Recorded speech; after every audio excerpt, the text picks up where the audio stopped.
That is so fetch. Hey y'all, welcome back to the channel. If you are new here, my name is Kaiya. Today I am going to be talking about the best albums of 2023. These are all records that I personally listened to. Now, to clarify, there are going to be a few albums from some popular bands that you know of that are not going to be in this list. I did make a separate video on why I chose to wait on some of these albums, and I'll link it here. Specifically, those are from bands like Obituary, Cryptopsy, and Suffocation. I encourage you, like I said, to watch that video. There were just a lot of releases that came out this year, and I just didn't have time for a lot of them.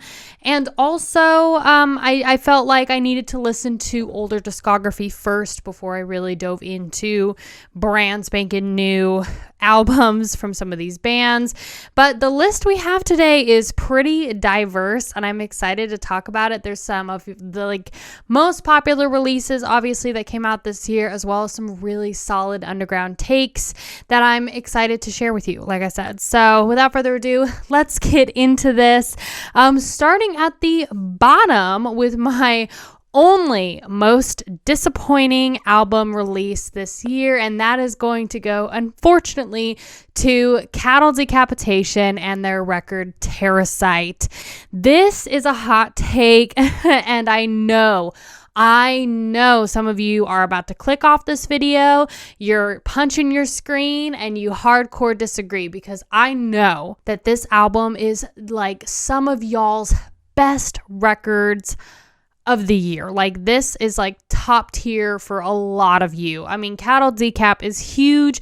I had the wonderful opportunity to see them at an intimate venue this year while they were touring this record. So trust me, I get it. This was the most disappointing album of the year for me. I was very disappointed in this. I was expecting a lot more. This year was very big for me for Cattle Decapitation. If you saw recently on my channel earlier this year, I did do a album reaction to Death Atlas. That was my first real introduction into Cattle Decap. So I was expecting so much for Terrasite because I loved Death Atlas. It was a game changer for me, and it really made me absolutely adore and love and become a huge fan of Cattle Decap. So when I heard that they were coming out with Terrasite, I had huge expectations, and I was extremely let down, I will say. That being said, though, Solastalgia off of that album is my song of the year. It is the best song off of that record for me personally. I love it to death. I play it all the time. So even though this album, it just doesn't do anything for me, Solastalgia is my one redeeming factor for this record, but it just is way too overproduced deathcore, in my opinion. They really, really went with this very modern deathcore sound, honestly. And I know that with modern day production, that's just kind of what you're going to expect. But yeah, this was a very disappointing release. Next up is going to be the mid-album releases. Now, these are albums that are not great, not bad. They're not super memorable, and certainly not year-defining listens. First up on the list is going to be Ad Infinitum and their album Chapter 3 Downfall. Now, this is a symphonic metal band, and it features Melissa Bonney on vocals, and I love Melissa Bonney, and I love her vocals in some of these main singles that they did release, but I felt like this album just didn't break any boundaries. And even though I really love their track Somewhere Better, there's a lot of filler tracks towards the end of this. And like I said, I don't really see myself coming back to this album for my girl metal. You know, if you're a chick watching this, I like to have my girl metal, my femme screams, and this just doesn't do it for me. I was expecting a lot more screams and harsher vocals, and although Melissa Bonney has a really great voice and there are some really good clean vocal tracks on here, I don't see myself coming back to this record too often. Next up is going to be Face Yourself and their self-titled EP, Face Yourself. Now, this is a deathcore band from New York. Underground deathcore, girl. I know. Deathcore, why is this in here? But for all of my subscribers that really love metalcore, deathcore, this is an album that you need to listen to if you're a fan of that genre. This really broke some boundaries for the deathcore scene.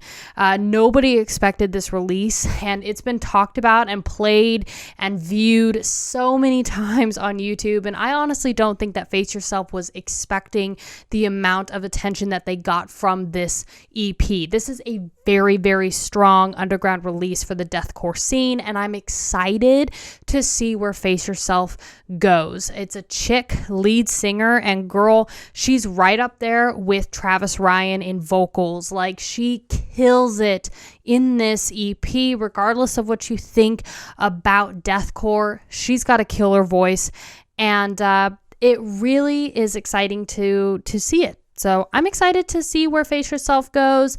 I think, for me personally, I'm not a big deathcore fan.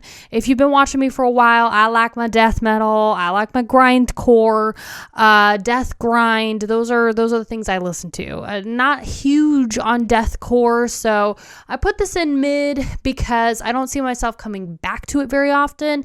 I was impressed with the lead singer's vocal capabilities, but just deathcore is not really my genre, but I'm keeping this band on my radar because I have a really good feeling about them.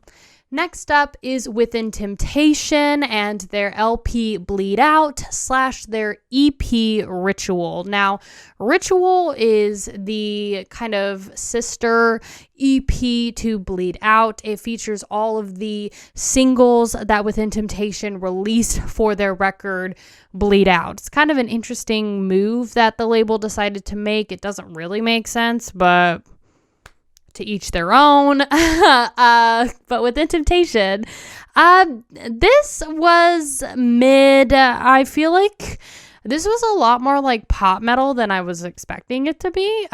Ritual is by far my favorite song off of this entire record, and which is kind of sad because the chorus of that song is a total letdown, which was a real thing, shame. But it's okay pop metal. For me personally, when I hear a song that I love, like the verses and the bridge and stuff, but the chorus is a major letdown, I don't stay for long.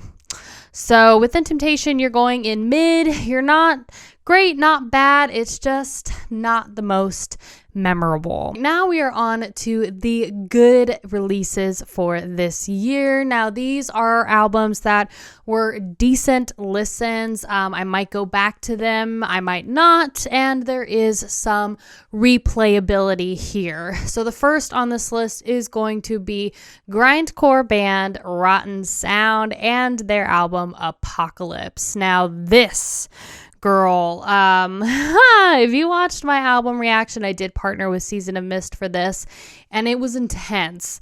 If there's one thing that I took away from this album, it was, holy cow, this band, this record is aggressive AF. It was super intense, extremely overwhelming, easily the most aggressive, overwhelming album I have ever listened to. So for that, I put it in good. For people that are into grindcore, especially modern day grindcore, current Rotten Sound, this was a really solid record. Rotten Sound is definitely known for being one of the most aggressive grindcore bands, and they did not disappoint with this record. That being said, me going back to this album, like realistically going back to this album and replaying it, I don't see it as often just because it's extremely intense. Like, I can respect it from a distance, I probably would go and listen to it if I was going to do like a rage room or like, girl, it's booty squat day in the gym. Like, that's what I would probably listen to. Next up is going to be Incantation and their album Unholy Deification. Now, Getting to see Incantation this year was a very, very awesome opportunity. I loved being able to watch them. I took a photo with their lead singer, John, and I did get this record. I have listened to their debut, and that's all I've really listened to of their discography. I'm still learning about them, still diving into them.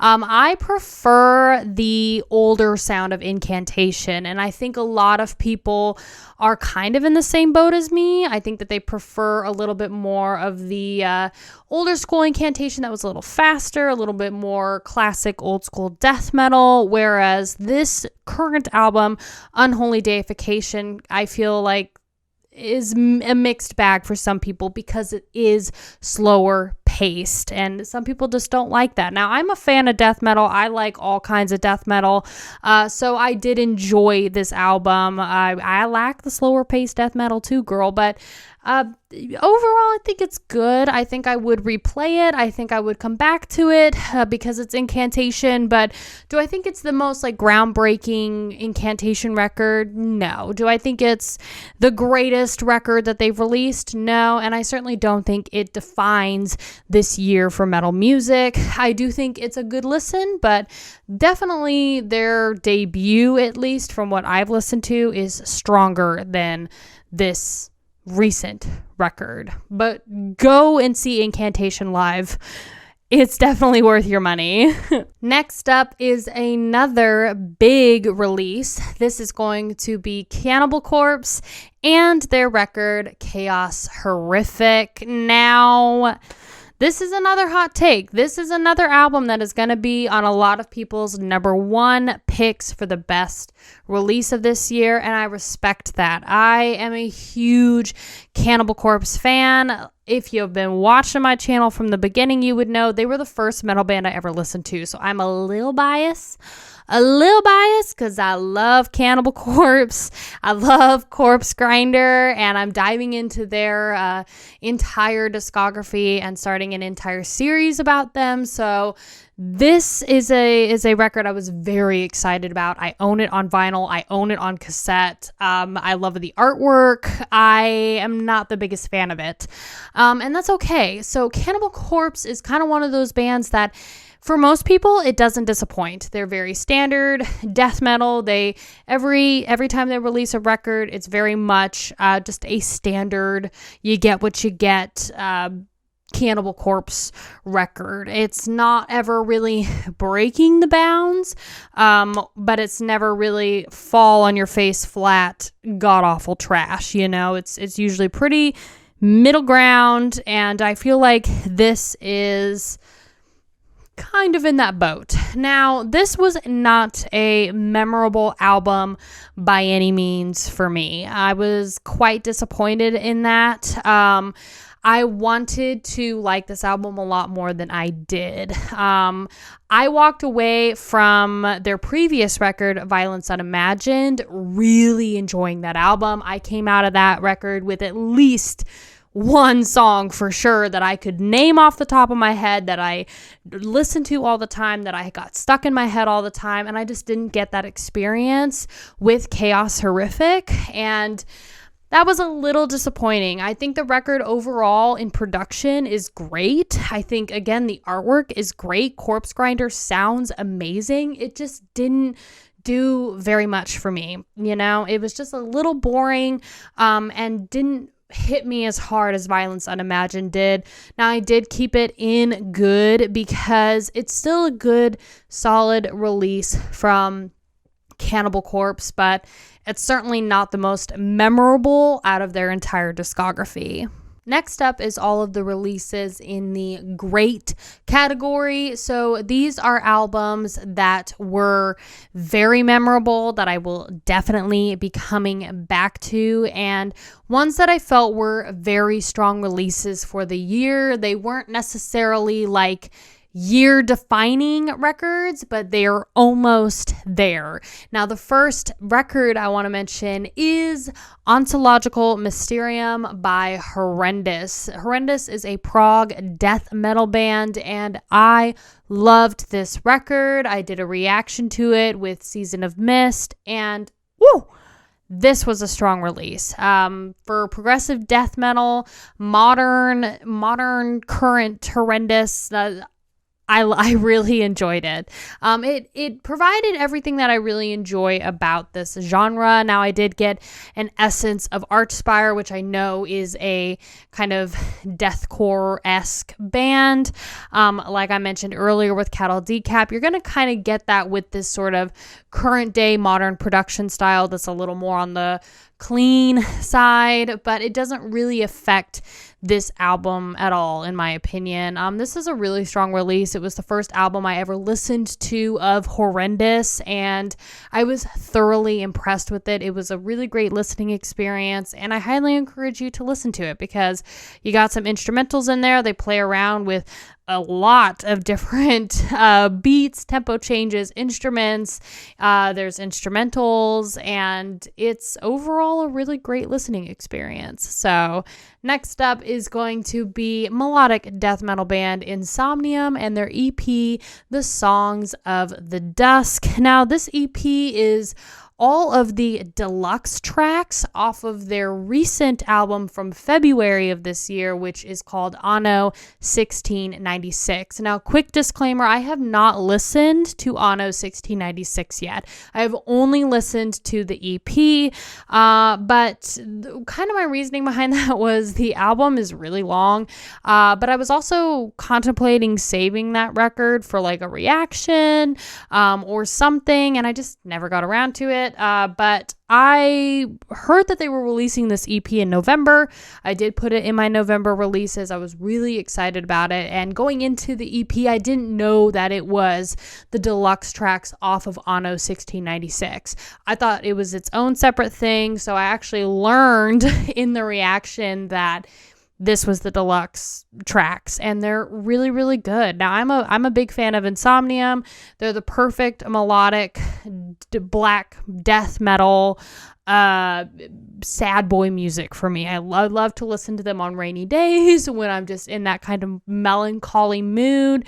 They're great. I love Insomnium, and this was a stellar EP. It's only 3 songs, and it gave me everything I wanted. So great production and overall a very wonderful listening experience, and I definitely will be coming back to it. Next up is a band I'm really excited to talk about. This is a heavy metal band from Utah called Bloodstar and their debut First Sighting. Now, a lot of you probably have never heard of this band. If you have, you're a part of the cool club. Bloodstar is awesome, and I have to say, keep this band on your radar for heavy metal. This was an incredible release from an underground heavy metal act. Like, seriously, this breaks so many bounds.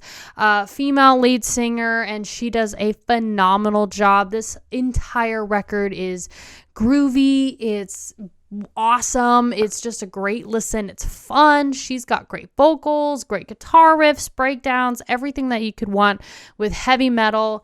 It's there in Bloodstar, and this is a super promising debut from an underground band, and I'm definitely keeping my eye on this band, and I would suggest that you do as well, because I think we will be hearing a lot more from Bloodstar in the future. The last band in my great albums category is going to be none other than Horrible Earth and their album Weakened by Civilization. This is a grindcore band that I have been talking about pretty much since I listened to it, I think in like February of this year.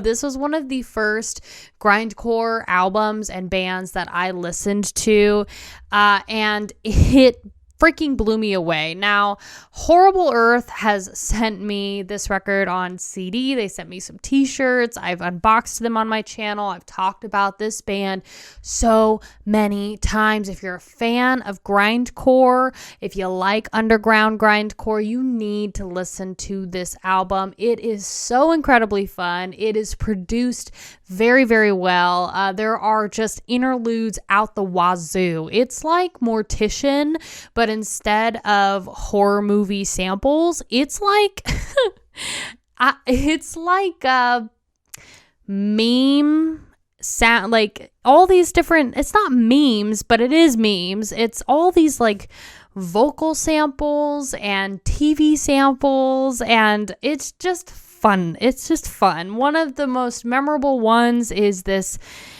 vocal sample from Trump that they use. I don't know if it was AI or if Trump actually said this, but right before they get into their song, in typical grindcore fashion, it's just many French fries, and then it goes right into this like grindcore blast beat, whatever. So it's fun, it's wild, it's a great listen, and unlike Rotten Sound's Apocalypse, which was straight aggressive, straight grindcore, like really not playing around at all with interludes and stuff like that, this one is a little bit easier to get into if you're trying to get into grindcore and a little bit more of extreme aggressive music. This one's a little bit easier to get into because they do give you that breathing room, so they keep the intensity up, but they allow for you to breathe a little bit in between tracks, and there's some nasty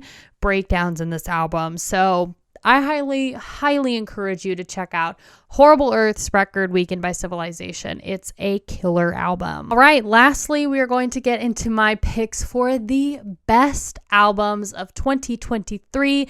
I only have 3 albums, but we're going to start with the third of my picks, which is going to be Crypta and their album Shades of Sorrow. If you're not familiar with Crypta, this is a all-female Brazilian death metal band. Now, when I want chick death metal, I go to Crypta, girl. Fernanda, girl.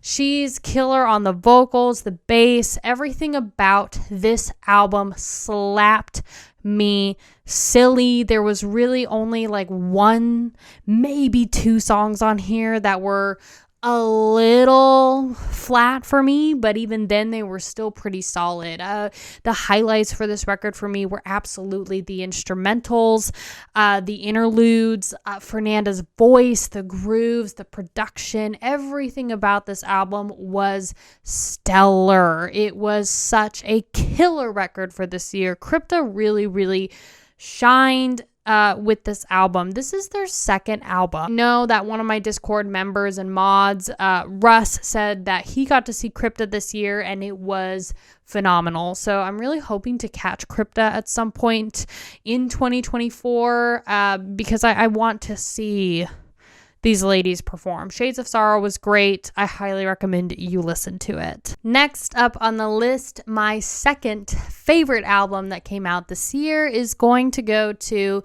none other than Spirit Box and their EP, The Fear of Fear. Now, I know a lot of you are not metalcore people. Spirit Box is definitely a particular taste for a lot of people. A lot of my subscribers on here, we're death metal heads, okay? We like the more extreme stuff, and I get it. Spirit Box has a special place in my heart because it's my pop chick metal, okay? I need the femme energy just for me personally, okay? So where Crypta gets me the like femme death metal vibes, Spirit Box gives me the pop metal vibes. And this record, I'm telling you, is phenomenal from Spirit Box for the metalcore scene, for metal in general. Real talk, this record is pushing some boundaries. It got nominated for a Grammy. Regardless of what you think about that, this is a huge deal. It's a huge deal because Spirit Box is not old to the scene. They just got popular within the last like 4 or 5 years. Since the pandemic. Like, they got famous off of TikTok, I'm pretty sure. Like, this is huge for a metalcore band, for somebody that's newer to the scene. Like, the fact that the Grammys are even recognizing fresh metal talent is refreshing in the grand scheme of things. That aside, though, for me personally, this record was really emotional. It hit me in places I didn't expect it to. I really connected, especially with the song Jaded. That song is just super, super memorable to me. Ultraviolet and The Void are easily my other two favorite songs. I'm not a massive fan of the other tracks on this record that are just Courtney's harsher vocals, just her screams, because I truly believe that Courtney shines when she does a mix of both cleans and screams. So do I think the album is like a 10-10? No. But I do think that for me personally, it's a very solid record from them. And I don't think a lot of people were expecting it to be as deep and emotional as it is. Like, there's a lot of hidden meanings within this album. She talks a lot about family dynamics, pain, especially in the song Jaded. I've mentioned this. It talks about just this kind of jaded feeling within love, but also like friendship and relationships and how that affects people. And there's a lot of things that she's talking about in this record that I think a lot of people are really connecting with, and that is what you want with music, regardless of whether you listened to this album or if you think Spirit Box is trash. Like, that is every musician's goal, is to create an album that people can genuinely connect with, and people can do that with this record. Like, they broke some boundaries with this. I love it. I just got the vinyl of this record for Christmas, so I am excited to show it to you. And yeah, I think this is great. So, last but certainly not least, the best album of 2023 that was released, in my opinion, is Dying Fetus and their record Make Them Beg for Death. I might be the minority here by putting Dying Fetus as my number one, but this album was honestly phenomenal. Holy cow, I love Dying Fetus. This record was massively impressive for me. I have listened to this album so many times. It's beefy, it's chonky, it's perfect. It's Dying Fetus delivered so much with this album, and it met all of my expectations. I was going into this record the same way that I was going into Cannibal Corpse's album. I was like, well, Dying Fetus is very standard. Every release that they come out with is just, it's a Dying Fetus record. That's what everybody says. It's middle ground, right? And where I was disappointed with Chaos Horrific, my expectations were exceeded with this record. Everything from the production to John Gallagher's voice to the bass to everything, breakdowns, like all the little intricate things that they did to switch it up was just perfect. And the way that this album ended, it really made me want to just play it again from top to bottom. Like I said, I listened to this album so many times. I got it on CD, vinyl, cassette, like every format. I love this album. It's a perfect release from Dying Fetus, and it's a great example of being a long-running band that kind of has a standard format for release, but exceeding expectations, delivering something more. I think that this album needs to be kind of talked about a little bit more, in my opinion. I think a lot of people need to... I just was surprised to see the amount of people that were putting Terracite over Dying Fetus. I think people personally are on a bandwagon with Cattle Decapitation because I think Dying Fetus released the more superior record. And that's my personal opinion, of course.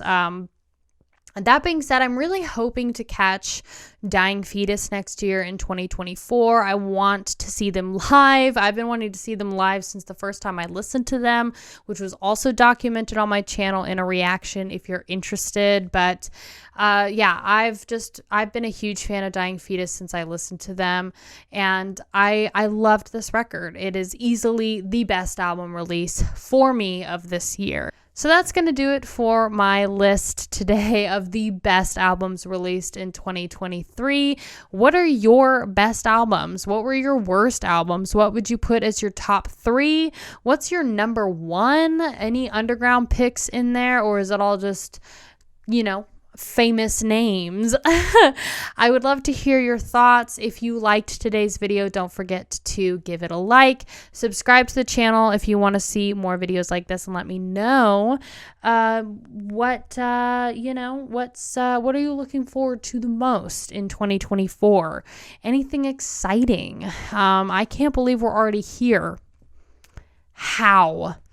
I don't know what's going to happen in 2024, because honestly, like, this year, just so many huge bands were releasing albums. I mean, this is like kind of the first year post-pandemic that things have been like normal, I guess. Like, I think everybody, the pandemic ended and then people were recording and, kind of finalizing their records, and now the pandemic albums have been released. So is next year going to be a boring year for releases? We'll see. Okay, because, Dying Fetus, Cannibal Corpse, and Cattle Decap are like 3 of the biggest death metal acts, really. So we'll kind of see. But anyway, thank you so much for watching. Thank you so much for being here, and I will see you in the next video. Bye, you guys.